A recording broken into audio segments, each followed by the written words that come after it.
Well, coming up, we'll discuss the body language from yesterday's inaugural ceremony, and did President Trump's words match his actions? Joining us today, President Trump is back in office for another 4 years. We were all busy observing certain moments in the inauguration, so I know you were extremely busy taking notes. Give us your thoughts on the ceremony of the day and what you perceived from the president. Well, of course, as you say, it was very ceremonial. You know, he was on his teleprompt, and so sticking to the script that has been written for him, I'm sure his script writers were really happy about that, but that meant you hadn't got those big gestures that he tends to have, none of that big exaggeration, none of the big faces that he tends to make, just more presidential in the way that he put his story forward. Very different from the post-inaugural speech where he was freewheeling it, improvising a little bit more kind of after-dinner storytelling from him, and bigger gestures, bigger face. Two very different Trumps for the day. Yeah, there was so much to take in. Let's get into the interaction. A lot of people have been talking about the interaction between Trump and Melania. There seemed to be a lot of very tender moments between them. There's this one particular moment here that some people are talking about. Let's take a look at this.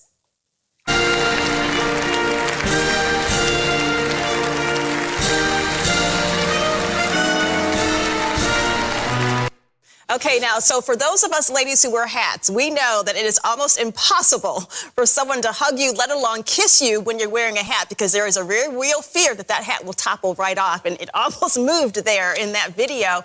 But there seemed to be a lot of tenderness between them. He even joked about her talking about her feet killing her when she was wearing the high heels, and he was just the embracing. There was even a kiss, I believe, during one of the balls. Give us your thoughts on those exchanges.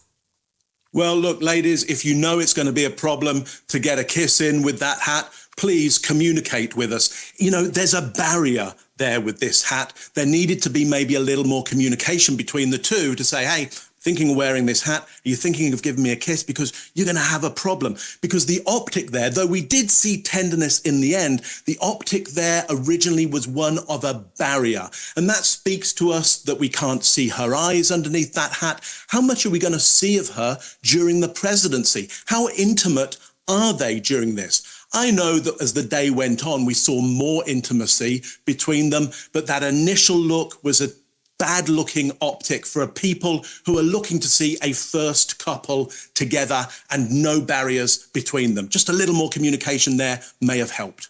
Mark, let's dissect the family dynamics, especially with their son, Barron. He did seem, how did he seem throughout the ceremony? Because when he walked in with that new, I believe it's new, the slick back hair, and then he went up and said something to President Biden, he sort of took control of that room, it seemed like, as probably the tallest guy in their room. Yeah, he's certainly a tall guy and he dominates the room. Look, I think with that slick back hair, makes his hair very, very dark, makes his skin very, very pale, very cold out, looked very cold in as well. But then after the vows, he really cracked a great smile. True pleasure for what his father was going through there. And another family member in the room, Trump's mother, or at least the spirit of Trump's mother, because her family Bible was on top of the Lincoln Bible when the vow was being said. So that speaks to dynasty, that speaks to succession, that speaks to family. And so I wonder, will we in the future see Barron in the same kind of position? I wouldn't be surprised if that was so.